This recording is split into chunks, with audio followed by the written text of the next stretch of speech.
자, 우리 말씀을 함께 보겠습니다. 사무엘상 7장 1절에서 4절. 기앗 여아림 사람들이 와서 여호와의 길을 옮겨 산에 사는 아비나답의 집에 들여놓고 그의 아들 엘리야사를 거룩하게 구별하여 여호와의 궤를 지키게 하였더니 궤가 기앗 여아림에 들어간 날부터 20년 동안 오래 있는지라. 이스라엘 온 족속이 여호와를 사모하니라. 사무엘이 이스라엘 온 족속에게 말하여 이르되 만일 너희가 전심으로 여호와께 돌아오려거든 이방 신들과 아스타롯을 너희 중에서 제하고 너희 마음을 여호와께로 향하여 그만을 섬기라. 그리하면 너희를 블레셋 사람의 손에서 건져 내시리라. 이에 이스라엘 자손이 바알들과 아스타롯을 제거하고 여호와만 섬기니라. 아멘. 네, 하나님의 마음 25번째입니다. 소제목으로는 회복의 방법 두 번째. 우리가 어떻게 하면 회복할 수 있을까? 회복의 방법에 대해서 은혜를 나눌 것입니다. 자, 하나님은 우리를 부르심을 회복하기 위해서 우리에게 요구하는 것들이 몇 개 있습니다. 자, 하나님은 이제 블레셋에서 구원하기 위하여서 삼손이라고 하는 나시린을 하나님이 주실 거예요. 근데 하나님께서 나시린에게 요구하는 것들이 있죠. 너는 거룩하다. 그래서 먼저는 하나님이 마노아의 부인이 몸의 거룩함, 몸의 구별된 삶을 먼저 살아내라고 하는 은혜를 먼저 부어주고 있다라는 것입니다. 그래서 마노아의 부인에게 너는 독주를 마시지 말아라, 포도주를 마시지 말아라, 부정된 것을 먹지 말아라라고 하는 이 일상 생활 속에서의 구별을 하나님이 그에게 요구하시기 시작했다는 겁니다. 물론 그의 가정은 우상 숭배하지 않습니다. 애굽의 풍속을 쫓지 않습니다. 그리고 세상을 쫓아가지 않습니다. 수많은 사람들이 타락하고 세속을 좋아하고 가나안의 풍속을 쫓고 있고 이방의 풍속을 쫓고 있는 그때에도 수많은 가정들은 거룩함과 경건함을 지키고 있었다는 겁니다. 근데 하나님께서 눈에 띈 한 가정이 있었고 하나님의 은총을 얻어 태의 문을 열어 나시린을 담아낼 복된 이렇게 태가 있었다라고 하는 겁니다. 근데 바로 그 가정이 어떤 가정이었냐면 마노아라고 하는 단지파에 속한 한 가정이었습니다. 여러분, 그러니까 단지파 그러면 우리가 보통 유다는 사자라고 그러잖아요. 근데 단도 사자라는 거예요. 그러니까 사자의 사명을 준 지파가 두 지파가 있었는데 하나는 유다 지파, 하나는 단지파였다는 거죠. 그래서 하나님이 합력하여서 이 이스라엘이라고 하는 공동체를 유다를 통하여서 또 사자가 되기 원했고 단지파도 사자가 되기를 원했고, 그래서 하나님을 경배하고 경외하며 후울이 떠나지 않게 왕권이 떠나지 않는 유다 지파를 세워서 이스라엘을 치리하고 보호하기 원했고, 또 단지파를 통해서 하나님은 합력하여 손을 이루면서 함께 모든 대적들로부터 보호하고 지켜내기를 원했던 특별한 두 지파가 있었다라고 하는 겁니다. 근데 이제 삼손, 첫 번째 나시린을 하나님이 주는데 어떤 경건한 사람들 중에서 찾아냈고 어떤 지파의 사람을 하나님이 부르셨냐라고 하는 겁니다. 어떤 이것은 상징적 의미가 있다라는 그 생각 한번 해봅니다. 그것은 뭐냐면 우리가 이제 단지파가 어떤 지역을 제비 뽑아 분배받았는지를 한번 머릿속에 한번 그려봐야 되는데 계속 지도를 올려줬기 때문에 지난번에, 그러면 바로 블레셋 바로 윗지역에 땅을 분배받았다는 겁니다. 이것은 뭐냐 하면 너는 이제 끊임없이 이스라엘을 괴롭히고 아직도 남아있는 이 단지파가 블레셋이 이스라엘을 공격하고 힘들고 어렵게 하니까 이제 때가 되었다. 너는 그들로부터 이스라엘을 지키는 자가 되라 라고 하는 의미가 있다라는 겁니다. 그래서 하나님은 단지파 속에서 이스라엘 손에서 구원해내기 위해서 한 사람을 세우기 시작했다라고 하는 것이죠. 하나님은 때가 되면 우리의 부르심, 창세기 49장에 예언했던 이 예언의 말씀들, 우리가 잠잠한 것처럼 보였지만 때가 되면 하나님은 하나님의 언약들을 드러내실 거라는 것이지요. 여러분의 성결한 교회가 하나님 앞에 그렇게 쓰임 받는 교회가 되기를 원합니다. 여러분, 하나님은 지금도 우리를 향해서 어마어마하고 놀라운 계획을 가지고 있습니다. 왜 우리가 일상생활 속에서 거룩한 삶을 살아야 할까? 왜 구별되고 분별된 삶을 살아야 할까? 하나님 우리를 쓰고 싶어 하시기 때문이라고 하는 겁니다. 자, 오늘 본문 7장 2절에 보면 이런 말씀이 있어요. 이제 법궤가 어디로 들어가냐 하면 기럇 여아림이라는 그 땅에 들어가는 겁니다. 근데 거기에 그 땅에 들어가서 어느 집에 들어갈까요?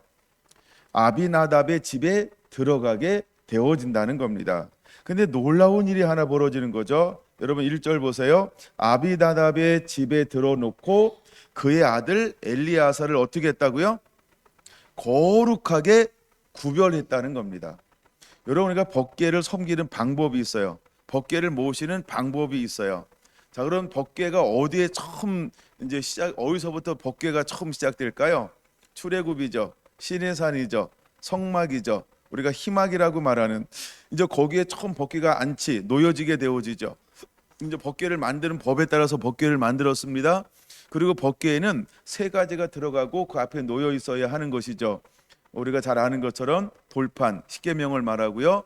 아론의 쌍난지팡이를 말하고요. 또 하나는 만나 항아리가 들어가요. 근데 놀라운 것은 거기 위에다가 이 스라베 천사를 스라베 천사를 만들어 놨어요. 근데 그것을 만들어서 지성소에 놨을 때, 그리고 봉헌하는 동시에 하나님은 새로운 일을 하나 하셨다라고 하는 겁니다. 그래서 법궤가 이제부터는 주목이 되어지기 시작하는 거죠. 이런 법궤는 무엇을 상징하는 것이지요? 하나님의 영광, 하나님의 임재, 하나님의 함께함. 이것이 법궤라고 하는 것입니다. 근데 이 아비나답의 집에 법궤를 모셨어요. 그리고 한 사람을 구별을 하기 시작을 하죠. 누구를 구별했죠? 엘리아살이라는 아들을 구별했어요. 근데 어떻게 구별했다고요? 거룩하게. 즉 이제 이스라엘 사람들은 그냥 아는 거예요. 하나님의 법궤, 하나님의 임재, 하나님의 영광을 우리 안에 모시기 위해서는 무엇이 필요하다? 구별됨이 필요하다. 그 구별은 어떤 것이 필요한 것이다? 거룩함이 필요한 거다. 그러니까 우리가 몸의 구별을 하나님이 나시린을 줄 때 요구했던 것처럼 하나님의 법궤를 모실 때, 하나님의 임재와 영광을 모실 때에도 반드시 무엇이 필요하다? 몸의 구별이 필요하다라고 하는 겁니다. 자, 또 하나 볼게요. 하나님의 시내산을 임재합니다. 그때 하나님께서는 이스라엘 온 백성을 향하여서 무엇을 명령하고 있나요? 너희는 스스로 몸을 거룩하게 하라는 겁니다. 그 다음에 옷을 빨아 거룩하게 하라고 하는 겁니다. 그리고 3일을 예비하고 기다리는 이 거룩한 삶을 3일 동안을 살고 있어야 한다라고 주님은 요구하셨다는 겁니다. 여러분, 이것의 뭐의 구별을 말하는 겁니까? 두 가지가 함께 섞여져 있죠. 하나는 몸의 구별이요, 또 하나는 삶의 구별이 있다는 겁니다. 무엇을 위해서? 거룩한 하나님이 어디에 오시는 거예요? 그들 가운데. 그러니까 신의 산이라고 하는 건 이스라엘 민족 가운데 우리 안에 주님이 오시는 거예요. 임재하는 거예요. 그 임재할 때 하나님은 최소한의 것을 요구하는데 그것이 무엇이다? 너는 구별되어져야 한다. 구별하는 방법이 뭐라고요? 몸을 씻으라는 겁니다. 옷을 빨라고 하는 겁니다. 이렇게 몸을 씻는 겁니다. 그 다음에 옷을 빠는 겁니다. 이것이 최소한의 준비, 즉 거룩하게 구별하는 거라는 것입니다. 그리고 3일을 온전히 너는 그 상태를 유지하라라는 겁니다. 그랬을 때 하나님의 임재 가운데 함께 하실 수 있다라고 최소한의 요구를 하는 것이죠. 이제 여러분, 우리는 하나님의 임재 가운데 들어갈 수 있도록 준비함이 되어야 한다라고 하는 것입니다. 자, 근데 이제 사무엘상 우리가 이제 3장으로 한번 넘어가서 오늘 말씀을 다시 한번 더 깊이 다루어 보려고 하는데요. 하나님이 무엇을 요구하고 있냐 하면 죄 가운데 언약궤는 위험하다라는 겁니다. 죄 가운데 언약궤는 위험하다. 즉 언약궤가 죄 가운데 있으면 그 죄 가운데 있는 사람들은 위험하다는 걸 우리가 3장을 통하여서 충분히 볼 수 있습니다. 3장에는 무엇이 기록되어져 있냐 하면 자, 3장 1절에 뭐가 기록되어져 있냐 하면 그 시대가 어떤 시대냐 하면 1절 이렇게 말하죠. 여호와의 말씀이 희귀하여 이상이 흔히 보이지 않았더라 라고 말합니다. 자, 그러면 법궤를 그들이 가지고 있어요. 그럼에도 불구하고 이스라엘 가운데 무엇이 희미하다라고 표현하고 있을까? 희귀하다라고 표현하고 있을까? 여호와의 말씀이 희귀하다는 겁니다. 그럼 여호와의 말씀이 여호와의 말씀이 하나님이 오셔서 여호와의 말씀을 선포하지 않는 세대. 그러니까 이 세대가 역사적으로 또 있었죠. 어떤 시대에 하나님은 침묵하셨을까요? 말라기 시대, 그리고 세례 요한이 오기까지의 그 시대. 우리는 이 시기를 영적 암흑이라고 말하고 침묵의 시기라고도 말합니다. 근데 사사 시대가 350년에서 이제 그 다음 세대 가니까 거의 한 400년 가까이 가는 거죠.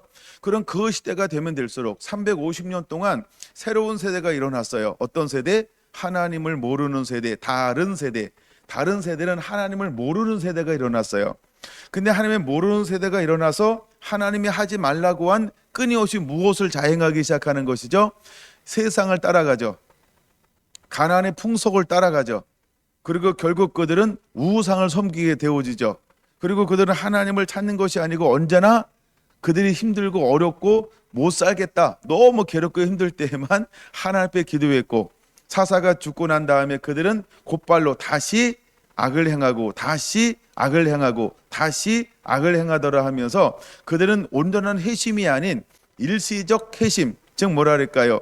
어떤 위험을 모면하기 위한 이런 상태, 즉 마음의 온전한 회심이 일어나는 것이 아닌 상황을 반전시키기 위해서 하는 것처럼 이런 삶을 끊임없이 그들은 유지하고 있었다라고 하는 것입니다.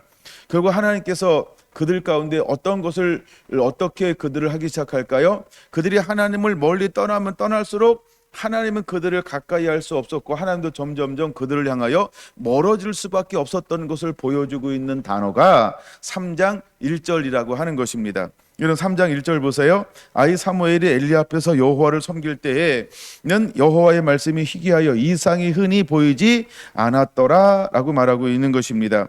그래서 그들은 타락했습니다. 죄 가운데 있었습니다.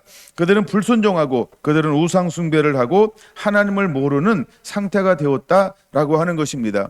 여러분 아모스 8장 11절이 실제로 이루어지고 있는 시대가 어떤 시대였을까라고 했을 때 이러한 시대라고 하는 것이죠. 왜 아모스 때에도 어떤 일이 벌어지냐 하면 여호와의 말씀을 듣지 못한 기갈의 현상이 왜 나타날까요? 그들이 하는 게 불순종, 멀리했다는 겁니다. 그들은 한패 죄, 우상 숭배를 했다는 겁니다. 하나님보다 세상을 더 사랑하고 하나님보다 자기 자신을 더 사랑함을 통해서 아모스가 활동했던 이 시대에도 어떻게 했다? 말씀의 기갈의 현상이 일어났다라고 하는 겁니다. 우리는 알아야 합니다. 왜 하나님의 북이스라엘이 멸망받는지, 왜 남유다가 멸망받는지 그 원인도 똑같다라고 하는 것이죠. 그러니까 사사시대 때만 여호와의 이상이 희미한 것이 아니고 그 다음에 모든 그 이후의 왕정시대 때에도 그들은 하나님을 멀리 떠나 하나님 앞에 우상 숭배하고 불순종하고 하나님 멀리 떠나갔다라고 하는 겁니다. 그래서 그 시대의 특징이 뭐라고요? 여호와의 말씀을 듣지 못한 기갈을 느낄 수밖에 없는 시대가 되었다는 거죠. 마지막 말라기 시대에도 어떤 현상이 일어납니까? 똑같은 것이죠. 예배를 실패하고 세상을 사랑하고 하나님을 멀리하니까 하나님의 그 임재가, 하나님의 말씀이 아예 그들을 상대할 수 없는 침묵하는 시대, 그래서 영적 암흑, 빛이, 하나님의 영광이 전혀 비칠 수 없는 그런 시대가 되었다는 겁니다. 자, 또 하나 볼까요? 그러면 마지막 때의 특징은 어떤 특징을 가지고 있을까요? 죄가 불법이 성할 겁니다. 죄가 간영할 겁니다. 자기를 사랑하게 될 것입니다. 음란하게 세상을 섬기게 될 것입니다. 그럼 마지막 때에도 무엇에 희귀한 현상이 일어날까요? 무엇이 희미해질까요? 여호와의 말씀이요. 그래서 마지막 때에 때를 따라 양식을 나눠줄 자가 있느냐? 내가 올 때 이렇게 하는 자를 보면 복이 있으리로다. 여러분, 이 말을 거꾸로 한번 생각해 보세요. 그럼 우리가 말씀이 넘쳐나는 홍수 시대가 아니고 어떤 시대가 된다는 거예요? 여호와의 말씀을 듣지 못한 기갈의 현상이 마지막 주님이 오실 때에도 동일하게 나타나게 될 것이다 라고 하는 걸 우리에게 말씀하고 있는 거죠. 그래서 요한계시록 10장에는 하나님께서 다시 한번 우리가 해야 될 것이 있다라고 말합니다. 무엇을 하기를 원하실까요? 자, 이제 하나님께서 천사를 보내올 겁니다. 그게 두루마리가 있습니다. 너는 그 갖다 먹으라. 그는 갖다 먹고 다시 일어나서 모든 백성과 방언과 민족에게 하나님 다시 예언 선포하기를 원하는 것이죠. 여러분, 주의 오실 길을 예비한 두 증인의 특징이 무엇일까요? 여호와의 말씀을 가지고 1260일 동안 예언하리라 라고 하는 겁니다. 그럼 여러분, 그 시대에 말씀이 없어서 예언자를 세울까요? 맞아요. 말씀이 없는 겁니다. 말씀의 부재가 일어납니다. 왜 하나님이 그들에게 말씀하지 못할까요? 그들은 세상을 더 사랑합니다. 여호와를 멀리 떠납니다. 그리고 하나님을 사랑하지 않습니다. 그러므로 그들은 자기를 사랑함을 통해서 똑같이 영적 어둠의 때가 오게 될 거라고 하는 겁니다. 그럼 하나님의 희망은 누구를 통하여 일하실까? 간단합니다. 삶의 구별입니다. 삶의 거룩입니다. 하나님을 사랑하는 것입니다. 하나님의 말씀을 지키는 것입니다. 하나님의 말씀을 가지고 지키는 자라야 나를 사랑하는 자니, 여러분, 말씀의 회복이 먼저 일어나야 하는 것입니다. 그러면 우리가 매일매일 성경을 읽는 것, 이게 결코 작은 일이 아닌 것입니다. 그리고 여러분 안에 소망과 희망, 기도 제목을 키워야 합니다. 주여, 내게 오셔서 여호와의 말씀을 주시옵소서. 제가 요한계시록 읽다가 사대교회라고 하는 걸 다시 한번 봤습니다. 여러분, 사대교회 특징이 무엇일까요? 사대교회 오셨던 그 주님은 어떤 모습으로 오실까요? 말씀의 검을 가지신 분으로 온다는 겁니다. 근데 말씀의 검으로 가지고 온 사대교회는 어떤 교회인가요? 거기는 사탄의 위가 있습니다. 거기는 이 우상, 이방의 사상들, 우상의 강력한 견고한 진이 있습니다. 그때 하나님이 오시는 겁니다. 어떤 하나님으로 오실까요? 말씀의 검을 가지신 분으로 오신다는 겁니다. 그럼 이것이 무엇을 보여주는 걸까? 우리가 하나님의 말씀을 떠나서 사탄의 견고한 이가 있어서 말씀의 치명적인 공격을 받을 때 거기는 발람의 교훈으로 온 교회가 마치 쑥대밭이 되었습니다. 그때 하나님은 어떤 사람을 찾을까요? 말씀의 검을 가지신 분으로 오셔서 강력한 하나님의 말씀을 가지고 그 시대를, 그 환경을 이겨낼 수 있는 그 사람들이 일어나기를 사대교회에서 찾고 있는 것입니다. 할렐루야. 그건 오늘 이 시대에 여러분이가 진리가 없습니다 라고 했을 때 여러분은 어떤 삶을 살아야 할까요? 더 주님을 사랑하며 말씀의 사람이 되고 말씀을 삶으로 살아내는 거룩한 구별, 삶의 구별, 몸의 구별을 가지고 하나님의 이 시대에 우리를 쓰실 수 있도록, 여러분이가 히브리서에 말하는 것처럼 하나님 말씀 살았고 운동력이 있어 모든 것을 찔르고 쪼개고 변화시킬 수 있습니다. 여러분들은 살아있는 하나님의 말씀을 가진 하나님의 사람이 되어야 할 줄로 믿습니다. 이제 오후에는 이제 이것을 어떻게 우리 삶 속에 더 적용할 것인가라고 하는 부분을 좀 다루게 될 겁니다만, 여러분 기대하시고, 자, 다시 한번 돌아오겠습니다. 사무엘상 3장으로 다시 돌아오면 다시 보세요. 이제 아모스 시대 본 거죠. 찾기만 하고 안 봤나요? 8장 11절부터 14절에 보면 그 땅 가운데 기근이 왔습니다. 왜 기근이 왔나? 양식이 없어 주림이 아니고 물이 없어 가람이 아니고 여호와의 말씀을 듣지 못한 기갈입니다. 여러분, 오늘날처럼 우리는 어떤 시대라고 말합니까? 풍요롭고 풍부한 시대죠. 오늘 이 시대를 우리가 어떤 시대라고 말합니까? 그 부족함을 느끼지 못하는 시대다라고 이야기할 수 있습니다. 맞습니까? 동의하실 수 있습니까? 근데 우리가 물질적으로는 부족함이 없는 시대에 삽니다. 넉넉한 시대고 풍성한 시대에 삽니다. 근데 무엇에 대한 기갈을 느낄까요? 영적 기갈이요. 말씀의 기갈을 느끼게 되어진다라고 하는 것입니다. 그러므로 여러분들이 먼저 이 하나님의 말씀을 여러분들이 묵상하시고 여러분들이 매일 읽으면서 여러분의 영적 갈급함을 하나님의 은혜로 채워지는 그런 은혜를 누리게 되시기를 바랍니다. 네, 14절에 아모스 8장 14절 사마리아의 죄된 우상을 두고 맹세하여 이르기를 다나 이렇게 말합니다. 그럼 다나라고 할 때 단에 뭐가 있었다고요? 금송아지 우상 신전이 세워져 있었습니다. 다나 내 신들이 살아있음을 두고 맹세하노라 하거나 부엘세바가 위하는 것이 살아있음을 두고 맹세하노라 하는 자들, 그럼 부엘세바에도 단에서 부엘세바 뭘 말하는 겁니까? 이스라엘 전역을 말하는 거죠. 이스라엘 전역을 말하죠. 근데 단에도 우상숭배 단 제단이 텔단이라고 있었습니다. 부엘세바에도 거기 가보면 실제로는 그 모형이 있어요. 예, 송아지 우상을 생겼던 뿔 달린 이런 제단이 실제로 세워져 있습니다. 근데 거기에 그래서 이스라엘 백성들이 하나님을 섬겨야 되는데 우상을 섬기는 것을 요약해서 14절 같은 방법으로 우리에게 말하고 있는 겁니다. 그래서 하시는 말씀이 뭘까요? 사마리아의 죄된 우상들을 두고 맹세하기를 이렇게 말합니다. 다나 내 신들이 우상을 말하죠. 살아있음을 두고 맹세하노라 하거나 부엘세바가 위하는 것이 살아있음을 두고 맹세하노라 하는 자들은 어떻게 된다고요? 엎드러지고 다시 일어나지 못하리라 라고 아모스 선자가 강력하게 외치는 것입니다.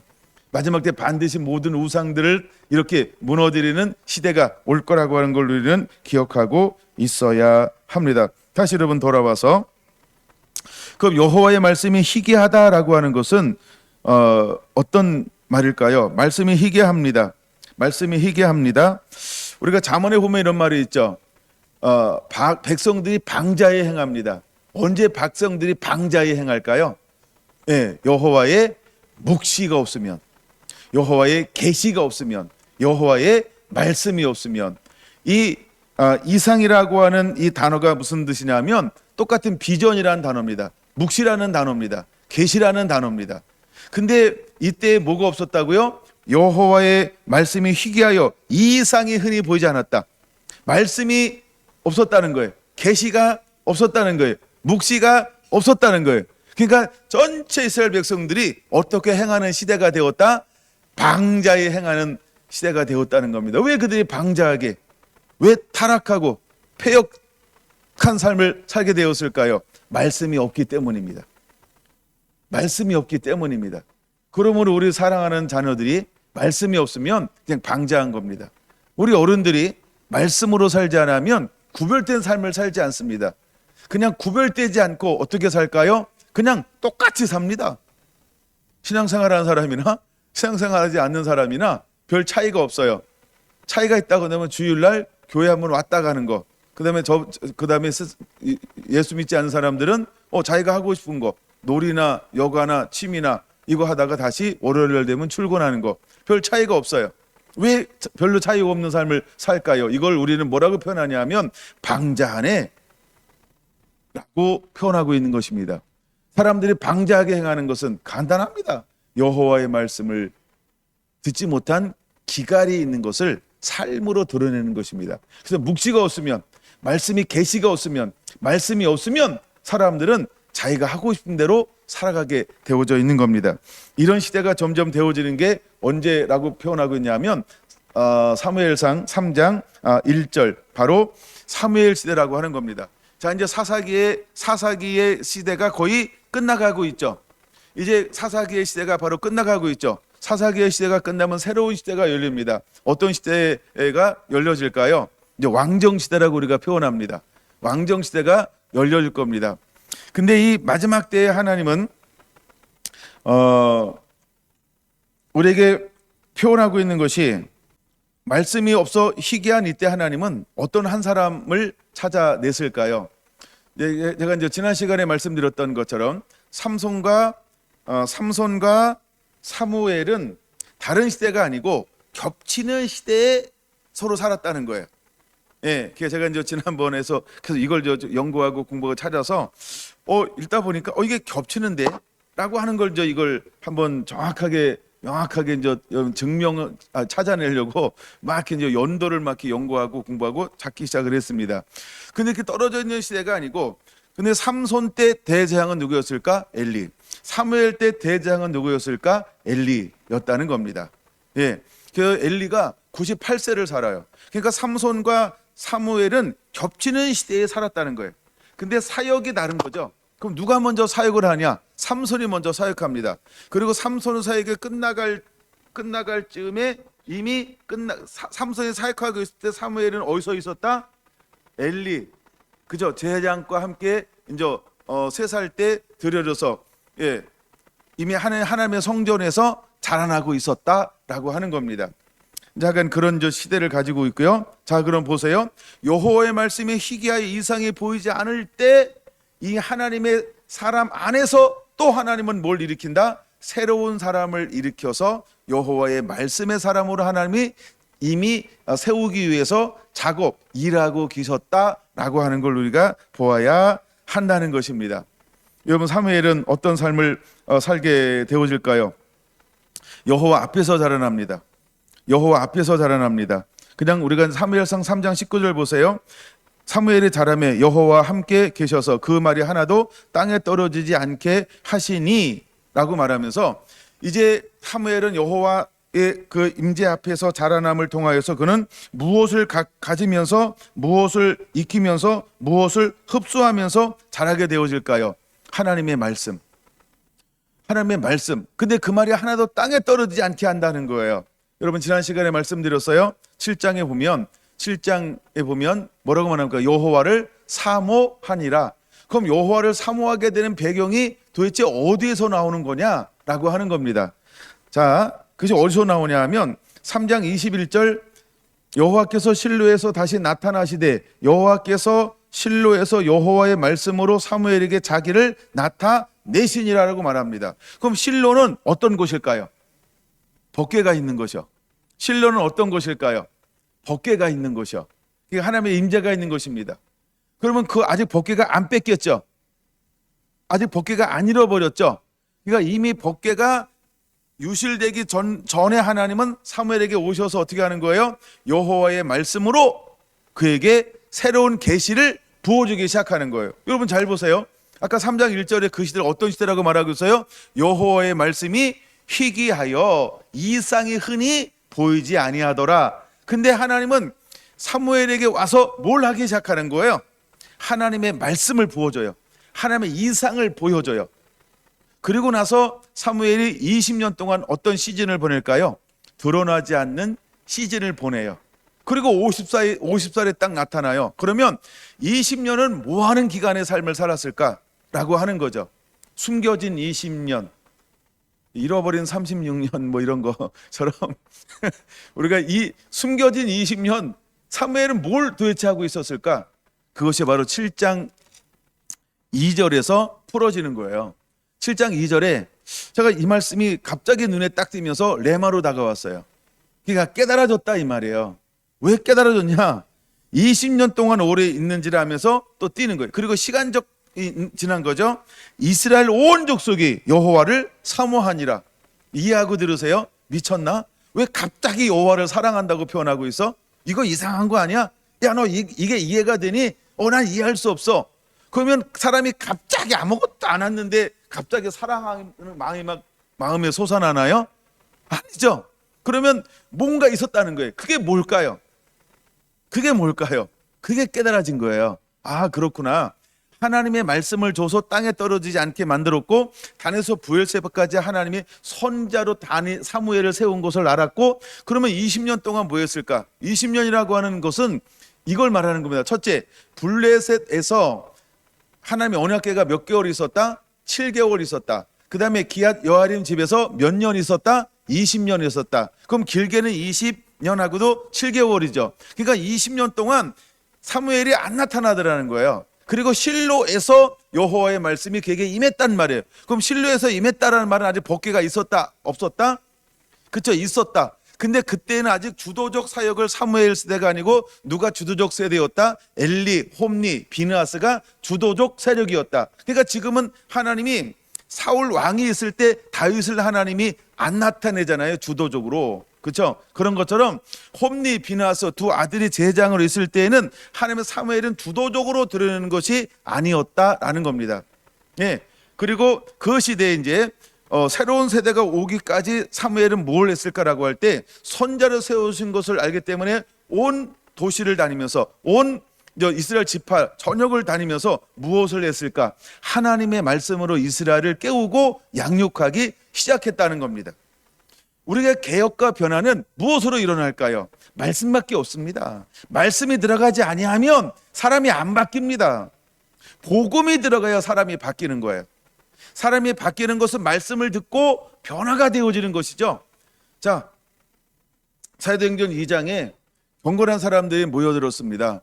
근데 그들이 그냥 그 장소에 모여들으니까 변화됐습니까? 아닙니다. 오순절 성령이 임하니까 그들이 변화됐습니까? 아닙니다. 오순절에 성령을 받고 말씀을 가진 베드로를 위시한 12제자가 가서 복음을 증거할 때 그 복음을 듣고 그때 변화가 시작되어지는 겁니다. 무엇이 변화를 만들어낼 수 있을까요? 하나님의 말씀, 여호와 입에서 나오는 말씀이 사람을 변화시키는 거예요.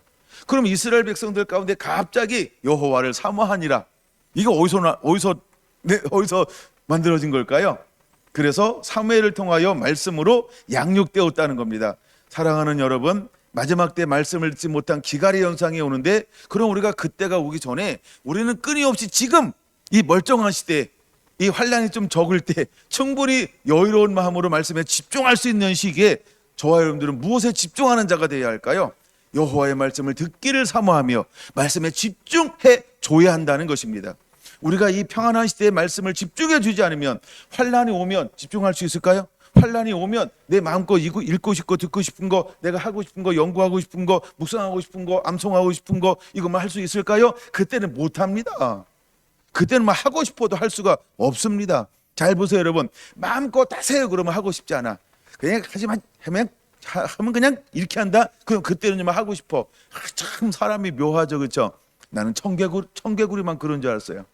근데 어쩌면 청개구리가 사람을 비유한 것 같아요. 아니, 우리도 그래. 우리도 막 말씀 읽으세요 그러면 에이 아무 때나 읽은데 뭐 이게 귀하지 않게 보여. 근데 하지마 하면 죽어 하면 그냥 다리 몽둥이 붙들어 놓는다 하면 그냥 막 눈가를 빼버린다 막 이러잖아요. 말이 너무 심하죠. 그러면 그때는요 내가 눈이 막 손상되기 전에 말씀을 읽어야지. 내가 귀를 자르기 전에 읽어야지. 막 이러면서 그때는 막 하고 싶은 거예요. 여러분 언제 하실 거예요? 위기가 오면 할 거예요? 지금부터 하실 거예요? 여러분이 결정을 하시는 거예요. 그러니까 우리는 지금부터 거룩한 삶을 살아내고요, 열심히 있는 삶을 살아내는 복 있는 자가 되기를 예수님의 이름으로 축원합니다. 시편 1편 2절을 말한 거예요. 복 있는 자, 말씀을 묵상하는 거예요. 주야로 묵상하는 거예요. 그 가운데 기록한 대로 지켜 행하는 거예요. 할렐루야. 지금부터 우리가 그 삶을 살고 있어야 합니다. 우리의 삶에 거룩한 경건의 습관이 삶이 되어야 하는 것입니다. 그런 은혜가 임하게 되기를 원합니다. 자, 여러분들 보세요. 이제 5장을 한번 볼 거예요. 5장. 자, 법궤를 뺏겼어요. 4장과 5장은 그런 거예요. 4장은 먼저 뭘 봐야 되냐면, 자, 이스라엘은 습관적으로 전쟁을 할 때 무엇을 의지했을까요? 하나님의 임재, 하나님의 영광. 왜요? 하나님이 언제나 그러니까 앞서 행하였고, 순종할 때 언제나 하나님은 그들에게 뭘 줬어요? 승리를 갖다 주었어요. 그러니까 영광의 힘에도 사람들이 위급한 일을 당하면 습관적으로 우리가 뭘 해야 이길 수 있지? 내 능과 능으로 이길 수 없는데 우리가 뭘 해야 이길 수 있을까? 법궤를 가져가면 이겨. 왜? 하나님 우리와 함께 하실 거야. 그게 4장입니다. 근데 4장에 잘 보셔야 됩니다. 그들이 어떤 상태가 되었을까요? 아주 패역한 상태, 아주 제약된 상태. 근데 하나님께서 언제까지 패역과 제한된 상태에서 하나님의 권능과 능력이 나타날까요? 그렇죠? 이제 우리가 이걸 생각해 보라는 거예요. 여러분, 지금 우리가 아무 문제가 없는 것처럼 살 수 있어요. 아직 그렇게 위기를 안 만날지도 몰라요. 왜? 우리가 조금만 기도하면, 우리가 조금만 작정하면, 우리가 조금만 금식하면, 우리가 조금만 기도받으면 금방 회복될 수 있어요. 근데 언제까지 그럴까요? 매번 그렇지 않다는 거 아시죠? 어떤 사람은요, 아무리 기도해도요 흔적도 없어요. 왜 아무리 기도했는데 흔적이 없을까요? 왜 아무리 하나님의 임재와 영광 가운데 그렇게 좋은 예배 가운데 들어가서 그냥 막 일주일 동안 은혜를 받고 막 그 사람들은 막 난리 막 은혜 때문에 막 너무 행복해하는데, 그런데 갔다 와도 나에게는 아무 일도 일어나지 않아요. 왜 그럴까요? 내가 그만큼 하나님을 멀리 떠났다는 거예요. 그러니까 언제나 하나님의 역사나 임재나 기름 부음이나 어떤 은사들이 언제나 내 삶 가운데 나타나지는 않을 거라고 우리가 기억해야 한다는 겁니다. 그게 바로 이 전쟁이에요. 자, 4장에 보니까 이제 어떤 전쟁이 누가 쳐들어왔어요? 블레셋이 쳐들어왔어요. 예, 또 블레셋이 나옵니다. 삼손은 블레셋부터 구원하기 시작합니다. 근데 이제 또다시 블레셋이 쳐들어왔어요. 이걸 아벡 전쟁이라고 말합니다. 근데 이 아벡 전쟁이 일어났을 때 이스라엘 백성들은 어떤 마음을 가져요? 두려워 떨기 시작을 하는 것입니다. 그래서 그들은 무엇을 함께 가지고 나가는 걸까요? 법궤를 앞장 세워서, 여호와 하나님의 언약궤를 앞장 세워서 그들이 함께 가는 겁니다. 근데 여호와의 법궤가 왔다라고 할 때 처음에 이 블레셋 사람들은 어떤 마음을 갖기 시작했을까요? 6절에 보니까 그렇죠. 그들은 두려워 떨었습니다. 자, 4장 6절 여호와의 법궤가 진영에 들어온 줄 깨달은지라. 7절 블레셋 사람이 두려워하여 이르되. 그렇죠. 법궤를 가지고 오면 블레셋 사람은 뭐 한다고요? 두려운 거예요. 그 이스라엘 사람들은 자기들은 평상시에 두려움으로 지내다가 위급한 일을 만나면 법궤만 가져가면 괜히 어깨에 힘줘요. 근데 이번에 어깨에 힘을 줬는데 어떻게 됐을까요? 블레셋 사람들은 두려워했는데 어떻게 했을까요? 와우! 야, 이렇게 주구나 저렇게 주구나. 죽는 건 매한가지야. 블레셋 사람들이 야, 이번에 우리가 한번 그냥 죽게 살기로 한번 덤벼보자 이랬더니요, 죽게 살기로 덤볐는데 죽었어요, 살았어요? 블레셋이 이번에는 살았어요. 어찌 이런 일이 일어났을까요? 여러분, 우리가 습관적 신앙 가지고는 안 된다는 거예요. 죄 가운데 신앙생활한 것 가지고는 이길 수 없다는 거예요. 어느 순간이 오면 하나님을 온전히 사랑하지 아니하고는 이길 수 없다는 거예요. 그걸 보여주고 있는 것입니다. 이제 때가 되었습니다.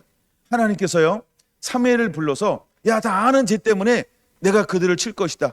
내가 다시는 돌이키지 않을 것이다 라고 말하고 있습니다. 왜 그랬을까요? 여러분 3장 13절에 보니까 이렇게 말합니다. 내가 그의 집을 영원토록 심판하겠다고 그에게 말한 것은 그가 아는 죄악 때문이라고 말합니다. 그가 아는 죄 때문이라고 말하는 거예요. 그가 어떤 죄를 범했을까요? 예배를 폄하했습니다. 예배를 방해했습니다. 예배를 조롱거리로 만들었습니다. 예배를 없인 여겼습니다. 하나님을 가볍게 여겼습니다. 하나님을 두려워하지 않았습니다. 말씀 순종하는 것을 너무 가볍게 여겼다는 거예요.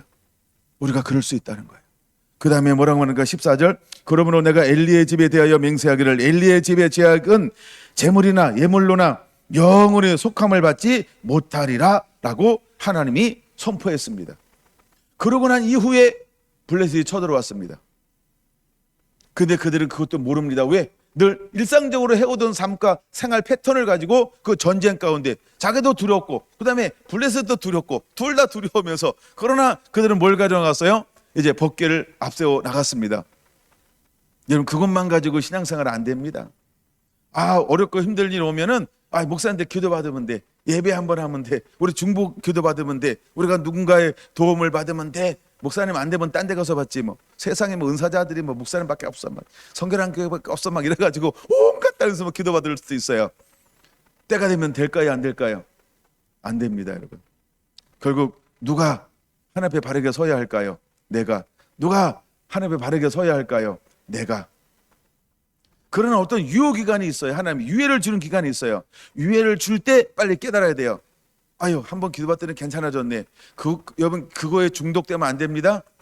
우리가 깊은 더 죄 가운데 빠졌잖아요. 그럼 어느 때는 기도받아도 안 돼. 왜 그럴까요? 내가 회개하지 않고, 내가 말씀에 바르게 서지 않고는, 내가 복음에 바르게 서지 않고는 백약이 무효할 수 있다는 겁니다. 그게 바로 14절 아닌가요? 3장 14절이 그런 거 아닌가요? 그러므로 우리는 깨달아야 하는 것입니다. 그러니까 죄 가운데 언약궤는 위험할 수 있다는 겁니다. 그들이 죄 가운데 있으면서 언약궤를 앞장세워 나갔어요. 왜 언약궤를 앞장세웠을까요? 이길 수 있다. 이번에도 이긴다. 왜? 지금까지 하나님의 언약궤를 가랑할 때 언제나 우리 편에 서서 우리를 모든 대적으로부터 이기게 만들었다. 이게 경험이잖아요. 어느 날 안 될 수 있습니다. 그날이 오기 전에 회개하시고 회심하시고 주님을 찾는 은혜가 우리 성결한 성도들에게 임하게 되기를 예수님의 이름으로 축원을 드립니다. 할렐루야, 할렐루야. 여러분 3장 13절 14절에 보면 그들이 저주를 자청했습니다. 근데 금하지 아니했다라고 말합니다. 바로 아는 죄악 때문에 이제는 그들은 멸망할 것이라고 말하고 있는 것입니다. 여러분, 하나님의 계획은 어떤 계획을 가지고 있는가? 또 다른 한 곳에서 하나님은 새로운 것들을 진행하고 있다는 것입니다. 여러분, 호니와 비느하스는 예배를 업신여기고 경멸하고 무시하는 삶을 살았습니다. 그때 하나님은 누구를 예비하고 계실까? 사무엘이라고 하는 한 사람을 하나님은 예비하셔서 그를 새롭게 일으키고 있는 것을 볼 수 있습니다. 우리는 사무엘처럼 새롭게 한쪽에서 또다시 하나님의 계획을 가지고 일어나는 한 사람이 되어야 합니다.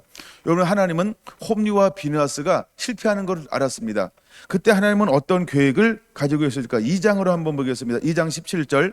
이 소년들의 죄가 여호와 앞에 심히 크면 그들이 여호와의 제사를 멸시함이라고 분명히 말합니다.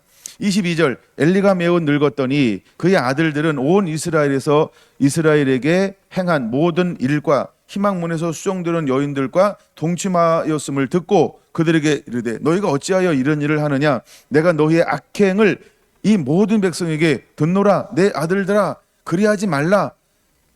내게 들리는 소문이 좋지 아니하니라.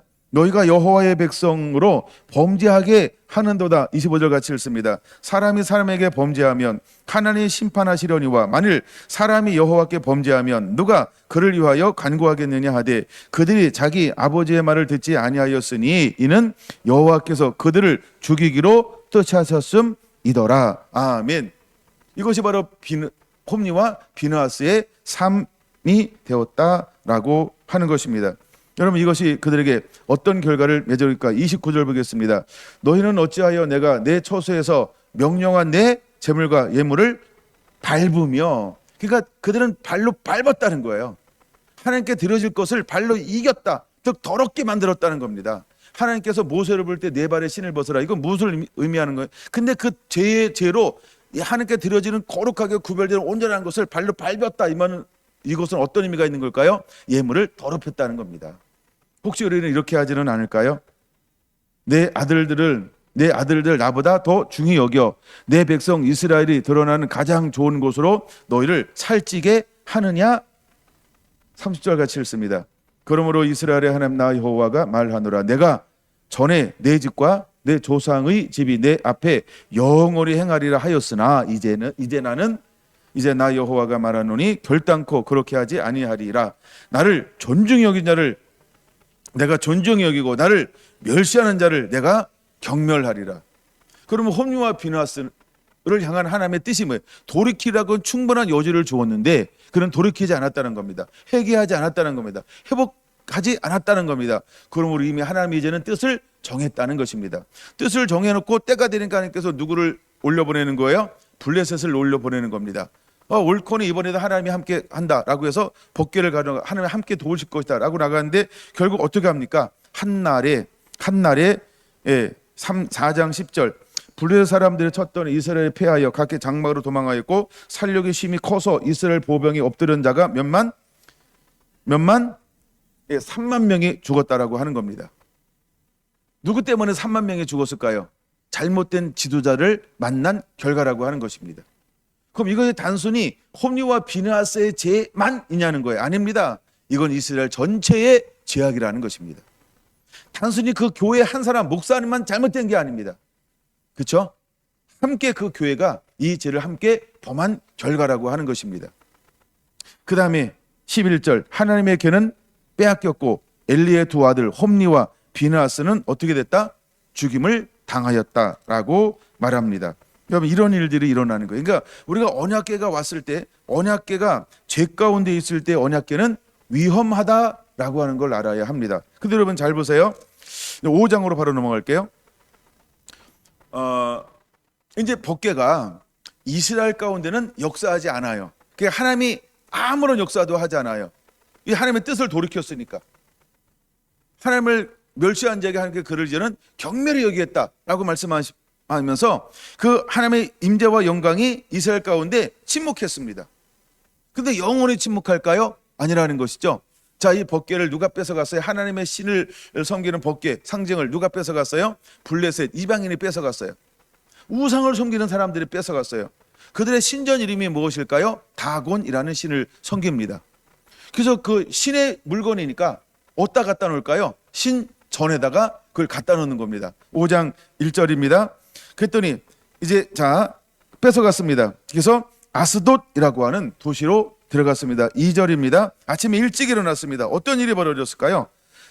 여호와의 궤 앞에 다곤 신이 얼굴이 땅에 닿도록 자빠져 있는 것입니다. 다시 그들을 세웠어요. 4절 이튿날에 또 가봤어요.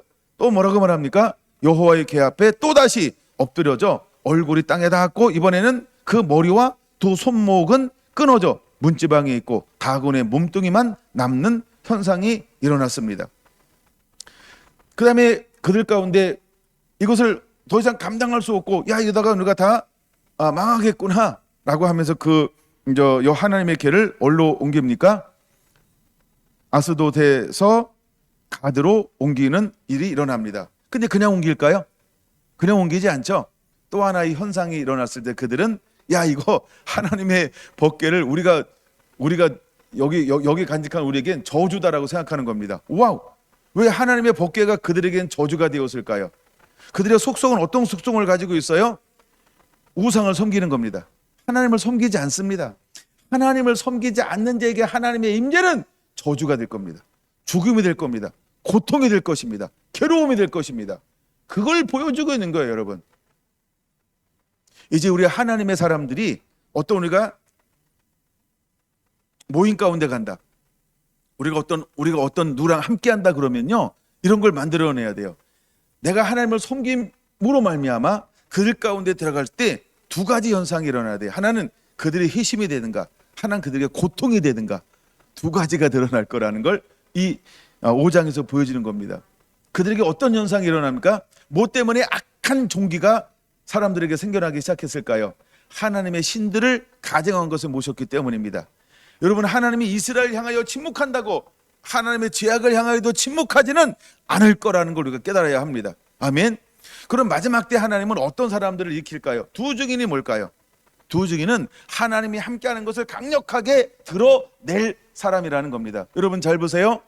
하나님의 이제 사도들을 이야기할 겁니다. 사도행전 사도들을 모든 곳을 해가지고 누명을 씌워가지고 그들을 어디다가 가둬놓습니까? 감옥이라고 하는 곳으로 가둬놓았어요. 감옥에 그들을 감당할 수 있었을까요? 감옥에 감당을 못하는 겁니다. 왜? 거룩한 사람을 하나님이 허용하지 않는 한 세상은 하나님의 사람들을 가둘 수 없다는 겁니다. 그래서 옥문이 흔들립니다. 모든 쇠사슬이 풀려집니다. 그러면 베드로 거만 풀어질까요? 딴 사람도 풀어질까요? 바울과 실라가 감옥에 갇혔습니다. 여러분 그때 찬양합니다. 그때 사울과 실라 것만 풀어집니까? 감옥에 갇힌 모든 사람들 착고가 풀어졌을까요? 옥문이 사도 바울 지나면 다시 닫히고 신라같이는 다시 열리고 다시 닫히고 이랬을까요? 아닙니다. 그냥 풀어진 상태, 열려진 상태로 그냥 놓여져 있는 겁니다. 누구 때문에 이런 일이 일어났을까요? 하나님의 사람입니다. 할렐루야. 우리가 이런 삶을 이제는 살아내는 그 능력과 은혜를 침노해야 합니다. 주여 나로 말미암아 부흥이 일어나게 하소서. 주여 나로 말미암아 변화가 일어나게 하여 주시옵소서. 우리가 이런 상태로까지의 믿음의 자라남과 성장이 일어나게 되기를 예수님의 이름으로 축원을 드립니다. 여러분 이 역사가 무엇으로 지금 일어나는 거예요? 5장에서는 그렇죠? 바로 하나님의 법궤 때문에 이런 일들이 일어나는 겁니다. 그래서 이들은 결국 아소스로 갔습니다. 6절 보세요. 그들이 아소도 사람에게 엄중히 더하사 여호와의 손이 무엇이 생기기 시작했어요? 악한 독한 종기가 일어나기 시작을 했습니다. 근데 가드에 갔어요. 10절에 또 뭐가 생겼어요? 9절 마지막에 다 합쳐서 독한 종기가 나서라고 말합니다. 그때는 이것을 더 이상 이거 하나님의 신의 법궤를 우리가 가지고 있으면 우리가 다 망하겠다. 더 심한 말로 말합니다. 우리가 다 죽겠다. 10절 마지막 부분 보세요. 우리와 우리 백성을 다 죽이려 한다 라고 말합니다. 11절 중간에 보세요. 죽임당함을 면하게 하자. 이는 온 성읍이 사망의 환난을 당함이라. 실제로 수많은 사람들이 악한 종기로 죽어가고 있습니다. 거기에 하나님의 손이 엄중함으로 12절 죽지 아니한 사람들은 독한 종기로 시심을 당해 성읍의 부르짐이 하늘에 사무치기 시작하는 것입니다. 만약에 하나님의 임재가 하나님의 법궤가 이런 하나님의 거룩함을 드러냈다고 한다면 이제 마지막 때 하나님은 또다시 회심의 역사를 만들어 놓고 부흥의 역사를 만들어내기 위해서 하나님이 찾는 그 한 사람을 통하여 무엇하기를 원하실까요? 그렇죠? 그 도시가 감당해낼 수 없는 거룩한 하나님의 사람이 되어야 합니다. 제가 시간 있으면 읽어주고 싶은 것이 이거 있었어요. 찰스 피니가 어느 도시에 들어갔을 때 그 도시에 희심이 일어났다는 거예요. 그렇죠? 여러분, 우리가 그런 부흥을 꿈꾸는 자가 되기 원합니다. 그런 거룩한 통로를 꿈꾸는 자가 되기를 예수님의 이름으로 축원합니다. 이것이 바로 하나님의 거룩입니다. 사랑하는 성결한 성도 여러분, 거룩을 운반하는 하나님의 사람이 되기를 예수님의 이름으로 축원합니다. 이것이 회복의 두 번째 방법인 것입니다. 할렐루야.